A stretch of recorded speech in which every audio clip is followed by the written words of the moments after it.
ako. Naka-experience na ba mo nga ma-broken-hearted? Murag dili maayo nga pangutan na mo pala'y pagsugod sa adlaw, no? Broken-hearted yun.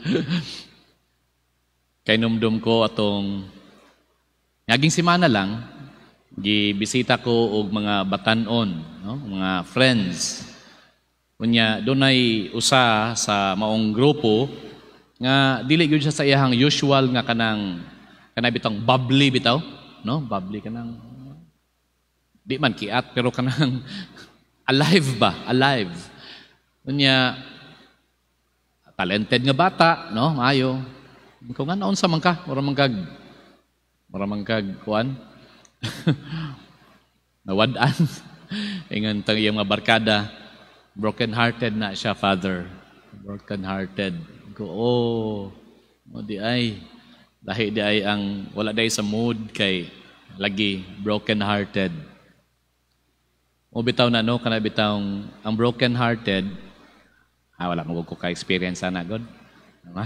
Mati lang. Ingon nila kanang ang feeling bitaw is always it's turned inside, no? Inside on the person. Inward yun ang direction sa feeling. And we nurse that feeling. Nga pait kaayo, sakit kaayo, nga gibulagan, no? Nakanhing maayon tatong panag-uban, naunta yun tong gugma, no? Pero siguro one of them na fall out of love, unsa ba, no? And then, ang hinanaling resulta mao ang pagka broken-hearted. Mga igsuon sa atong unang pagbasa karon, nadungog nato ang unang bahin sa misyon sa batan-on kayo nga propeta nga si propeta Jeremias. Kagahapon kahinumdum ta, nadungog nato ang pagtawag kaniya sa Dios isip propeta. Gani ingon pa siya nga, I am too young. Bata kayo ko, di ko kabalo di ko kabalo musulti. But with full assurance atong Ginoo nga siya mismo ang mopadala kaniya, dapat moadto siya isip propeta ug buhaton niya ang unsang ipabuhat sa Ginoo kaniya. Karon nahitabo na gyud nga didto na gyud siya, ipadala siya. Gani nindot kayo ang iyang opening statement. Ingon siya, gisugo ako sa Ginoo sa pag-adto sa Jerusalem aron pagsangyaw sa maong mensahe sa tanan nga mga molupyo. Okay? Og diri sa iyahang mga pulong, and by the way, mouthpiece manggod, spokesperson manggod, no? So klaro kay ni nga kining mga pulong nga migawa sa iyahang mga ngabil mismo nga pulong sa Ginoo. Og diri at makita nga ang Ginoo murag usa ka lover, no? Murag siya hinigugma. Nga nahigugma gyud kaayo sa iyahang gihigugma. Kana bitang the way he described sa maong feeling, maayo kayo ang sinugdanan sa ilahang relasyon. Ingon siya, wala ako, of course this is addressed to the people Israel nga naa sa Jerusalem. Ingon siya, wala ako malimot sa imong kabuutan, sa batan-on pa ikaw.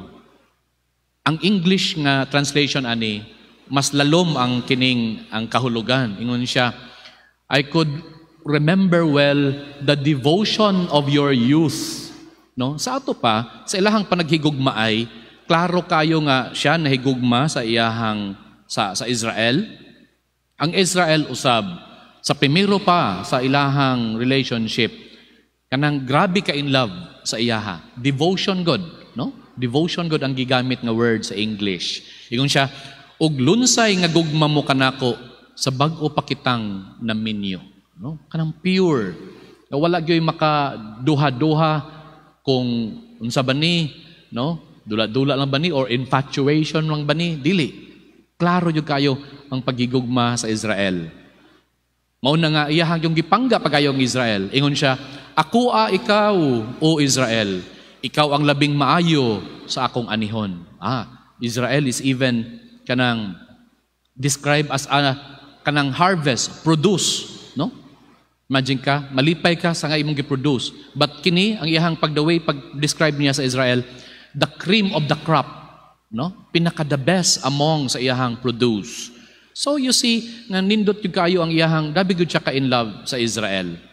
Pero, samtang nagpadayon, ang maong mensahe sa Ginoo, ingon siya, apan, gihugaw-hugawan nila, ang yuta nga gihatag ko kanila. They defiled the land. Kung sa ibut pasabot niya ini, nga imbis nga siya lang ang kining higugmaon sa Israel, doon ay laing Diyos nga giila ang Israel. Mao nga, sa maong pagsimba nila sa maong Diyos, nagpakita kini sa ilang mga buhat nga puro mga sala. Sala. They defiled the land. Unya, ingon niya, bisan gani ang pari, wala na magtagad kung hain ang Ginoo. Even the priest on the altar, wala na siyang unahuna ang Ginoo. Ingon siya, ang mga batid sa balaod, the experts in the law, wala na gani makaila kanako. Unya, ang pinakasakit pa yun, misupil kanako ang mga pangulo, ang mga propeta nagsulti sa ngalan ni Baal. Broken-hearted ang Ginoo. Broken-hearted. Pero, in our human experience, kung ma-broken-hearted ta, mo itong giingon na to ganina nga, inward ang feeling. We have the self-pity, madaot ang ato ang mood. Kita ang makaluluoy. Pero lahi sa Ginoo. And we can feel, gikan sa mga pulong ni Propeta Jeremias, nga siya nga na broken-hearted, siya ang gibulagan, no? Sa iyang katawhan nga Israel, pero siya pa ang nabalaka sa iyang katawhan nga Israel. Unya ang iyang gigamit ani nga kanang figure of speech nindot kayo nga madunggan nato sa katapusan nga bahin sa atong unang pagbasa. Niingon sila, nahimo sa akong katawhan nga mibiya sila kanako ang tinubdan sa bugnawng tubig. The source of living waters. Nya ingon siya, nagkaut hinuon silag atabay nga dali rang mohubas. Atabay nga dali rang mohubas. Ang English translation, very descriptive pud kaayo. Ingon siya, they dug themselves cisterns, broken cisterns. Sayod man ta kung unsa nang cisterno. Ang atabay manggod, wala ra manggod na og kanang naamagod na'y kasagaran sa atabay sa atong pagkasabot. Sa akong pagkasabot, ang atabay, kanang naapod na siya tubig nga mugawas gyud, no? Mugawas, kanang muraog kanang bugak, source, spring, ana ba, no? Taba. Pero ang cistern is, gituyo gyud nimo na siya og kalot as a water reservoir, storage of water, di ba? Ana man na, no? Muna siya aron nga, kung dili tingul, way ulan, dito ka magkuwag tubig. Na imuhang ibunyag nimo sa mga tanom. Cistern. Ato pa, it is made of, atong una, clay turned into concrete. Karon, kung mubuhat kag cistern, labi na kung dako ang imong atop, para sa niya to, wapo ni buhat kag cistern, no? Aron nga makasave tag tubig. Right? Pero, it has to be made of concrete. And then, siyempre, plastiran o kanang sani. Gitawag nga Sahara cement. Ay paron nga, dili siya, kanang waterproof cement. Aron dili nga, mahunob ang kanang tubig.